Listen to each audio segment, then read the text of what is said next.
They're powerful because they make use of mental law. The peestek tracks allow you to change 3 things. These are emotions, beliefs, and behaviors. And these also happen to be the 3 things which you need to be able to change to repattern yourself, to get rid of the patterns that don't work, to create new ones that do work, and to live a more enjoyable and abundant life. So what follows is a detailed plan of how you can use peestek in this way. Whatever your starting point, and no matter how unsuccessful or successful you may currently be, there is always room for improvement. So the first question is, do you have what it takes? Are you talented enough to achieve the things you want? If the answer is yes, then brilliant. If the answer is no, then perhaps you need to listen up, because it's not so straightforward as you might think. Before I move on, I just want to add something for any listeners who are involved in sales, and that's to go back to the seller who presses something into the hand of a potential purchaser. If you work in sales, then this is a great tip, because people buy emotionally.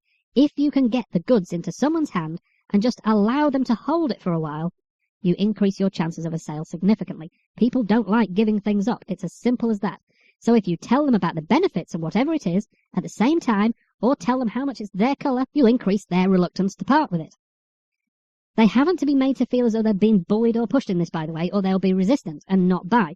But some very gentle and friendly conversation about the benefits of the item in question, mixed in with a bit of chit-chat to build rapport, will go a long way towards making a sale. Remember that the reason you get it into their hands is because people have a natural reluctance to let the things they like go. Does talent dictate achievement? Can someone truly gifted fail while other people with little talent succeed? Are the richest, happiest, or most successful people always the most talented?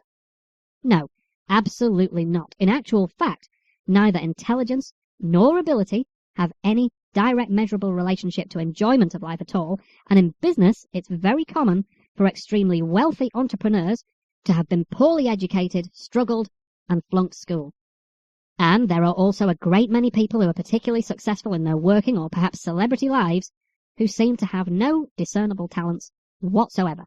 And if you think about it for a while, and think about the newspapers and magazines you've read, you'll probably be able to think of a few well-known and highly successful people who seem to have no talents of any kind at all, other than that of being known.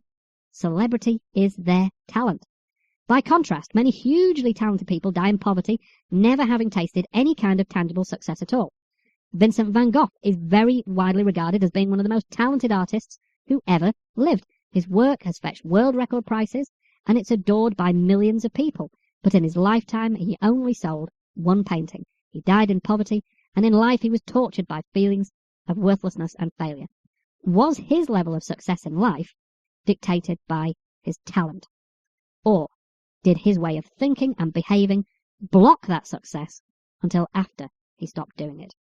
It was only after his death that the true value of his work was recognized. It was almost as though his feelings and way of thinking prevented other people from seeing the value of his work. My point here is that when it comes to achievement, your level of talent, social status, experience, or opportunity is much less important than your mindset. And when it comes to those who are very successful in any area, it's what they do that brings good fortune, much more than whatever talents they may have been born with.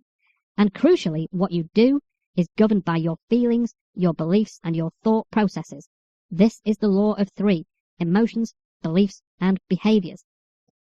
The peestek repatterning techniques allow you to change your emotions, beliefs, and behaviors in the right way, so you can positively impact on your quality of life and experience more in the way of good fortune. Repatterning will help to change you so that you can do something different from what hasn't worked in the past.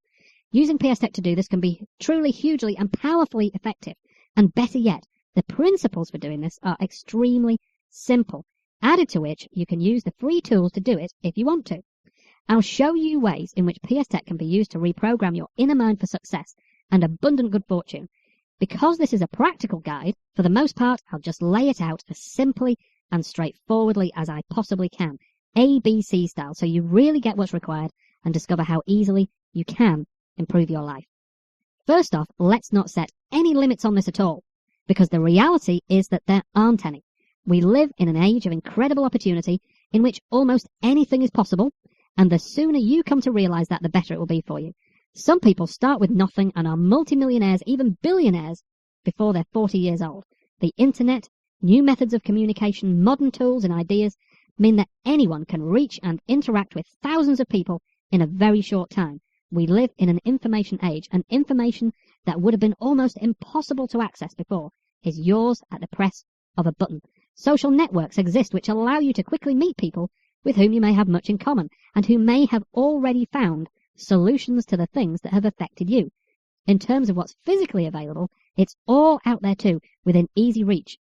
Now, when it comes to physical goods, they may be there, but what if you can't afford them? Do you think that's a limitation? As many people have proved already, it's more a limitation of thought and imagination than anything else. Kyle MacDonald, who wrote the book One Red Paperclip, explains in detail, trade by trade, how he swapped his way from a red paperclip to a house in Kipling, Saskatchewan, within just 1 year. Okay, this is an extreme example, but limited thinking would have prevented this. Everything is there for you. You just need to repattern the way your mind works to recognize it. Then you can make better things happen. It's important for me to point out here that achievement needn't be about rewards in the physical world. For many people, real, true achievement is just about improving themselves and the way they feel. Once again, peestek and repatterning can help you with that. To be successful and to achieve whatever you want, though, we need to get your mind to ignore preset ideas relating to limitations.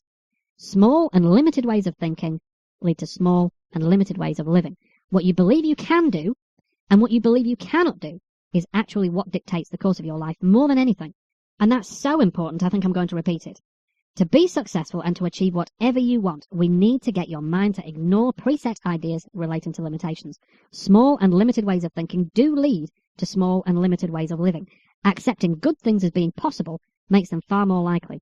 What you believe you can do and what you believe you cannot do is actually what dictates the course of your life more than anything. While you have the belief that something is impossible for you, you'll never achieve it. It's guaranteed that there are things you want to achieve. I don't know what they are, but you do. Often, though, people make the mistake of dismissing the things they really want because they seem impossible. And when people do this, there's no chance of ever achieving the things they really want. One of the things I repatterned was my ideas about what's possible. If I'd listened to other people, I'd never have created the peestek audios, and you'd not be listening to this in the first place. Why, the very idea of an audio track that can remove something such as self-hatred, the idea that the same track can also be used to remove phobias, clear depression, increase people's self-confidence, until I made them available, no one had ever heard of such a thing, but it works just the same. The peestek tracks quickly do what supposed experts believe to be impossible, but they do it all the same. And I know for a fact that quite a number of psychologists and psychiatrists are now using them with their clients and patients simply because they work so well. My advice from the very outset is to remove the word impossible from your vocabulary altogether. It has never done you any favours, but what it's done and will always do if you continue to use it is limit you. Achievement is about stepping outside of old limitations.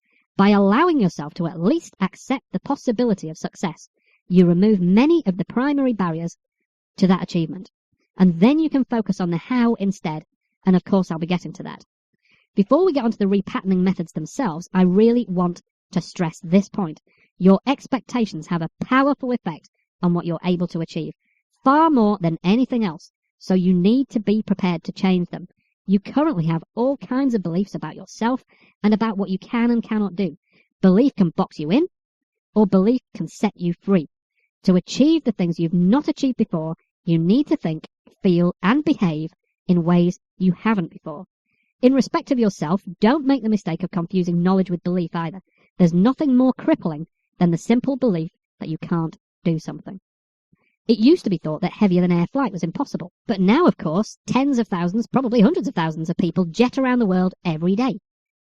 Only those who allow themselves to believe can achieve. If the Wright brothers had accepted the belief that heavier than air flight wasn't possible, would they have ever achieved their world-shattering achievement when they took to the air in front of the cameras in 1903? No. Instead, they ignored accepted wisdom and decided they'd build a flying machine anyway. In 1909, when the Wright Company was incorporated, the brothers sold their patents to the company for $100,000 and also received 1/3 of the shares from $1 million stock issue. Oh, and by the way, Orville Wright had dropped out of school before ever finishing his education. Can you imagine how much money that was in 1909? And this was two guys who had a bicycle repair shop. What I'm saying is this: only those who allow themselves to believe can achieve. Thinking things can't happen doesn't get you anywhere. Thinking that things can happen does, because it allows for the possibility. It's your life, it's your choice. Decide what you want, then realize that old ways of thinking never got you there, and from that realization, make the decision you might just as well try some new ways of thinking. This is the starting point for repatterning.